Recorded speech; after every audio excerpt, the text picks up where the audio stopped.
ডিব্ৰুগড়ৰ পৰা আহিছে আছু আৰু আম আদমি পাৰ্টিৰ কেইবাজনো যুৱ নেতা আৰু কৰ্মী আমি তেওঁলোকক কংগ্ৰেছ দললৈ আদৰণি জনাইছোঁ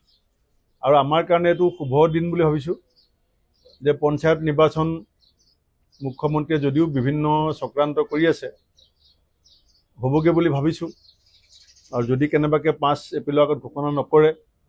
আমি 6 এপ্ৰিলত গুৱাহাটী উচ্চ ন্যায়ালয়ত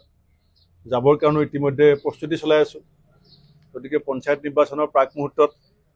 ৰাভা হাছং ইলেকশ্যন চলি থাকোঁতে অসমৰ উদীয়মান যুৱকসকল কংগ্ৰেছ দললৈ অহাটো আমাৰ সকলোৰে কাৰণে দলৰ নেতা কৰ্মী ৰাইজৰ কাৰণে সৌভাগ্য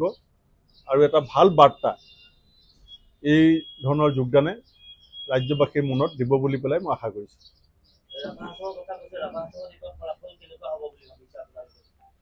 প্ৰচাৰৰ কাৰণে আজি মই প্ৰথম গৈ আছোঁ আমাৰ বাকীসকল বিধায়ক আৰু আমাৰ বিভিন্ন দলৰ নেতাই তাত প্ৰচাৰ চলাই আছে আৰু মই আগৰ পৰাই কৈছোঁ যে ধনবল বাহুবল জোৰ জবস্তি আৰু বিভিন্ন অনিয়ম যদি নকৰে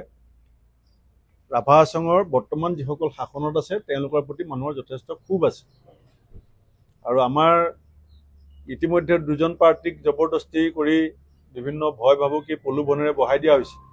বাকীসকল পাৰ্টিৰ ওপৰতো বহুত মানসিক এটা অত্যাচাৰ চলি আছে গতিকে মই এতিয়াই কৈ নিদিওঁ গৈ পেলাই পাছত আপোনালোকক ক'ম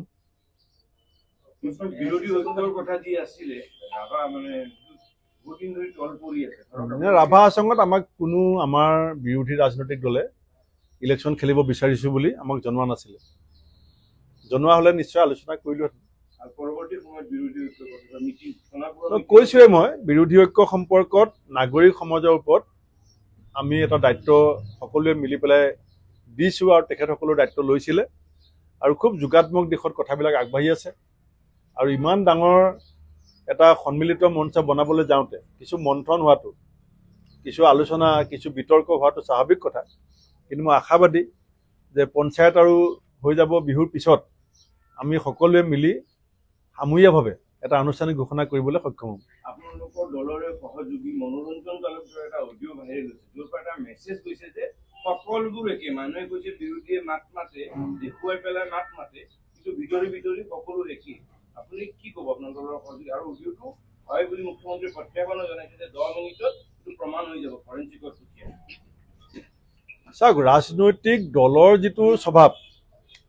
সেইটো চবেই জানে যে দলটোৰ আদৰ্শ এনেকুৱা নীতি এনেকুৱা সংবিধান এনেকুৱা দলটোত থকা ব্যক্তিবিলাকৰ যদি স্বভাৱ ভাল হৈ থাকে সেইটো ৰাইজে গম পাব বেয়া হ'লেও ৰাইজে গম পাব দল আৰু ব্যক্তি একাকাৰ কৰিব নালাগে কংগ্ৰেছ দল এটা বহুত পুৰণা দল মই নতুন নেতা যদি মই দলৰ আদৰ্শ নীতিমতে নচলোঁ ৰাইজে যদি সেই কথা দেখি থাকে যে মানুহজন দল নীতি আদৰ্শৰ লগত একান্তভাৱে সমৰ্পিত নহয় তেতিয়া ৰাইজে আৰু দলে মোক অকলশৰীয়া কৰিব গতিকে এইটোত আপুনি এনেকৈ নক'ব যে চব একে দলৰ চবৰ স্পষ্ট এটা নীতি আৰু আধাৰ আছে তাত ব্যক্তি বিশেষে অহা যোৱাও চলি আছে এতিয়া বহুত ব্যক্তিটো চব দলতে গৈ লিডাৰ হৈ যায় নৈতিকতাৰ প্ৰশ্ন এটা আহিছে যে CPIMৰ MLA এজনে যদি হেভি মাল বিচাৰে বিজেপিক সমালোচনা কৰি কি লাভ আছে এনেকুৱা ধৰণৰ এটা মেছেজ গৈছে এইটো সন্দৰ্ভত আপোনালোকৰ নৈতিকতাটোতো এছেম্বলিত আমি দেখা পাইছোঁ বিজেপি কেনেকৈ মানে হাড় গৰুৰ নিচিনাকৈ ইফালে সিফালে চোচা লৈ ফুৰিছে আমাৰতো ভাগ্য ভাল যে আমি মানে এইবিলাকৰ পৰা মুক্ত হ'লোঁ এতিয়া মোৰ দিলীপ শইকীয়ালৈ বেয়া লাগিছে এইবিলাকত আৰু কিমান দিন লাগি থাকিব লাগিব মুখ্যমন্ত্ৰীৰ বাবে প্ৰত্যাহ্বান হৈ পৰিছে নেকি দিলীপ শইকীয়া কাৰণ কি যে বিজেপি আৰু সংঘৰ আদৰ্শৰ লগত গভৰ্ণৰ লগত মুখ্যমন্ত্ৰীৰ আদৰ্শৰ এক সংঘাত হ'ব নেকি বৰ্তমান কাৰণ কি মুখ্যমন্ত্ৰীৰ পৰ্যায়ত যিকেইজন মানুহ আছে তেওঁলোকৰ যি আদৰ্শ আৰু বৰ্তমান পুৰণি বিজেপিক লৈ দিলীপ শইকীয়া যি ধৰণৰ আগবাঢ়ি গৈ আছে কি বুলি ভাবে সভানো কোনোবালৰ পাছত এতিয়া দিলীপ শইকীয়া প্ৰত্যাহ্বান নেকি এইটো আপোনালোকে মোৰ পৰা এনেই শুনিব বিচাৰিছে আপোনালোকে চব জানেও চব বুজিও পায় এজনে কয় হিৰণ গোহাঁই ক'ৰ পৰা টপকিলে আৰু সভাপতিয়ে কি বুলি কয় যে হিৰণ গোহাঁই ছাৰ আমাৰ নমস্য এজনে কয় ক্ৰছ কাৰেণ্ট বেয়া আৰু আমাৰ দিলীপ শইকীয়াই কয় কি যে ক্ৰছ কাৰেণ্ট আমাৰ গণতন্ত্ৰৰ কাৰণে ভাল এতিয়া দাদা ব্ৰিগেডৰ মানুহক চৌকছ কৰি দিলে নুমল মমিনতো সাহস নহ'ল যদি নুমল মমিনে উপাধ্যক্ষ আসনৰ পৰা এটা একশ্যন ল'লেহেঁতেন, নুমল মমিনে ভাবিলে মোৰ চকী যাব, কিন্তু দিলীপ শইকীয়াটো চকী কথা চিন্তা কৰা নাই, দলৰ কথা চিন্তা কৰিছে। ৰাজেন গোহাঁই কিন্তু দেখা পোৱা গৈছে। ৰাজেন গোহাঁইকটো মই দেখিছোঁ মটৰ শিৰে প্ৰণিপাত জনাইছে, যাক মুখ্যমন্ত্ৰীয়ে গতিয়াই উলিয়াই দিবলৈ বাহিৰে যন্ত্ৰমল্ল বুঢ়াই কৈছিলে ৰাজেন গোহাঁই যদি বিজেপি অফিচলৈ আহে কোবাই দিব লাগে, আৰু নতুন সভাপতিয়ে নটৰ শিৰে প্ৰণিপাত দিয়াত আৰু আপোনালোকে বাকীখিনি ব্যাখ্যা কৰিলোঁ। আৰে মই কিয় ক'ব লাগে? মই ক'লে ক'ব যে ভূপেন বৰাই ক'বই। মই আপোনালোকক কেইটামান পইণ্ট দি দিছোঁ। ৰাজেন গোহাঁই ডাঙৰীয়া বিজেপি অফিচলৈ আহিবৰ কাৰণে ভয় খাই আছিলে, কাৰণ জয়ন্ত মল্লই কৈছিলে নাই যে আহিলে কোবাব লাগে, ধৰ্ণা হৈছিলে। আৰু দিলীপ শইকীয়া সোণোৱালে CM যাওঁতেও মই ভিডিঅ'টো চাইছোঁ, CM যাওঁতে তেওঁ বুকু ফিনাই ৱেলকাম কৰিছে, ৰাজেন গোহাঁই যাওঁতে কিন্তু এনেকৈ কৰিছে। আপুনি বুজি লওক, ফটোৱে কথা কয়। আপোনালোককো কিন্তু বিজেপিতকৈ বেছিকৈ গালি পাৰে অখিল গগৈ, কংগ্ৰেছক বিজেপিতকৈ নাই এতিয়া অখিল গগৈ ভাল হ'ব, এতিয়া অখিল গগৈ ভাল হ'ব।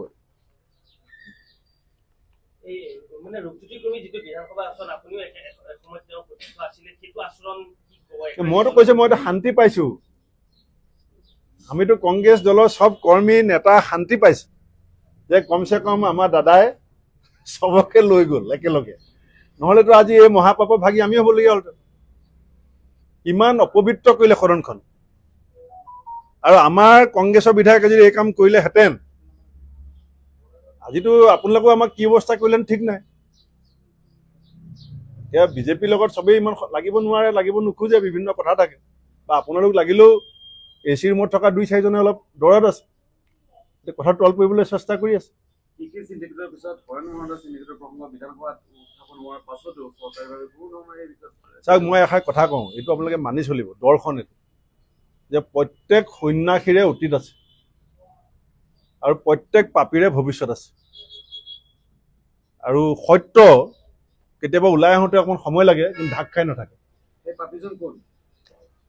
চব ওলাব। মই যদি কিবা বেয়া কাম কৰিছোঁ এইটো ঢাকি ৰাখিব নোৱাৰে, এটা সময়লৈকে ঢাকি ৰাখিব পাৰিব, এইটো ওলাই যাব। পাপীজন কোন? এক নম্বৰটো জানে আটাইতকৈ মষ্ট কাৰাপ্ট মানুহজন কোন অসমৰ, আপোনালোকক এটা কাহিনী কওঁ, এইটো কাহিনী নহয়, সত্য কথা। আমাৰ এজন AICC এই মহিলা কংগ্ৰেছৰ ছেক্ৰেটাৰী আছে বৰ্ণালী ফুকন, মোক ক'লে যে গৰ্গ নে কি এটা AI আহিছে, কি নাম গ্ৰক, মোক ক'লে যে ছাৰ গ্ৰকটো আপুনি এপ্লাই কৰিব, তাত যি প্ৰশ্ন সোধে তাকে পাব। মোৰ গাড়ীত গৈ আছে, পৰহি কথা। এতিয়া মই ক'লো তুমি তাত সোধা গ্ৰকত যে অসমৰ আটাইতকৈ কাৰাপশ্যন মানুহজন কোন, মই এটা স্ক্ৰীনশ্বট দি দিম। গ্ৰকে কৈছে এয়াই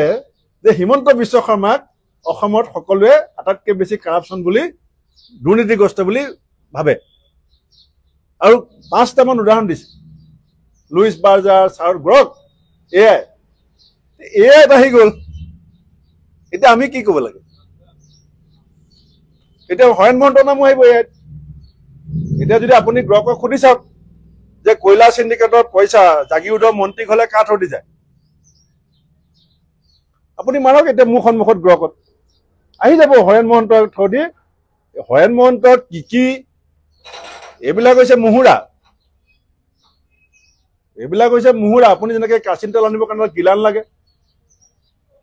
এইবিলাক কেৰাচিন তেল মিঠাতেল অনা সেই গিলানটো,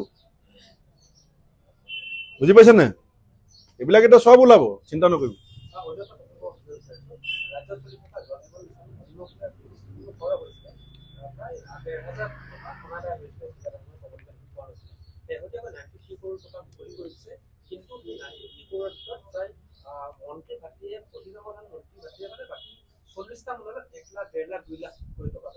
এইটো JJM মানে কি, আপোনালোকৰ কাৰণে বেলেগ, অসমৰ ৰাইজৰ কাৰণে বেলেগ। মই ক'লে বহুতে বেয়া পায়, মই আগতে কৈ থোৱা আছে, উলিয়াই ল'ব JJM মানে কি। আপোনাৰ এতিয়া আজি আপুনি কৈ দিলে যে পইচা বিলটো কালৈ বেছিকৈ যায়, সেইটো মই আগতে কওঁতে বহুতে মোক ধৰিলে যে আপুনি JJMৰ নামটো কিয় বদলাইছে। মই বদলোৱা নাই, ৰাইজে বদলাইছে, ঠিকাদাৰে বদলাইছে। এতিয়া আপুনি কৈ আছে যে JJM মানে আটাইতকৈ সিংহভাগটো মন্ত্ৰী ঘৰলৈ যাব। চাই লওক কথা, মানুহে এতিয়া বাগানত গৈছিলোঁ মই চোতালে প্ৰগ্ৰেমত ডিগবৈত তাত কৈছে যে বিজেপিৰ পোষ্টাৰত লিখা আছিলে য'ত হিমন্ত বিশ্ব শৰ্মা জয়ন্ত মল্লৰ ফটো আছে যে ঘৰ ঘৰ মে জল এতিয়া ৰাইজে কৈছে আমি বেনাৰবিলাকত লিখিম ঘৰ ঘৰ মে নল তাত নাই জল এতিয়া ৰাইজে লিখিব ইলেকশ্যনৰ আগত আমি লিখিবলৈ দিয়া নাই এতিয়া MLA ইলেকশ্যনৰ আগত এই বেনাৰবিলাকত ফটো দুখন থাকিব বাক্যটো চেঞ্জ হ'ব যে ঘৰ ঘৰ মে নল নাই জল এইটো বিজেপি বেনাৰতে আমি লিখি আছো আপুনি চাই থাকক আৰু এটা কথা যেটো ৰাজ্যসভাৰ সাংসদ সুধাংশু ত্ৰিবেদীয়ে কলো মই লখিমপুৰত কলো বিদ্যালয় শিক্ষা পৰিষদ সম্পূৰ্ণভাৱে ব্যৰ্থ হৈছে কাৰণ কি মেট্ৰিকৰ বহি খোৱাৰ পৰা আৰম্ভ কৰি আছিলো ক্ষেত্ৰত সময় নহ'ল একত্ৰিত কৰাৰ পাছত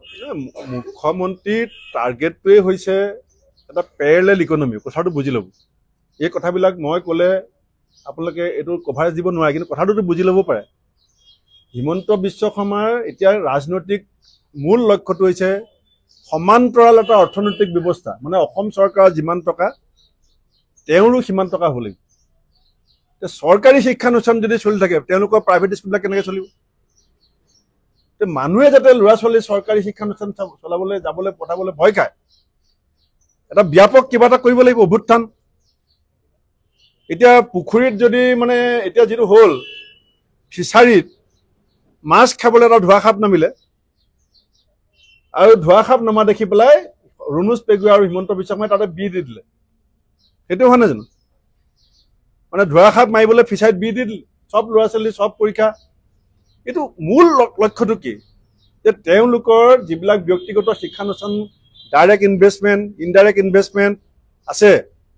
সেইবিলাকত ল'ৰা ছোৱালী বাঢ়িব মানে ষড়যন্ত্ৰটো চাই ল'ব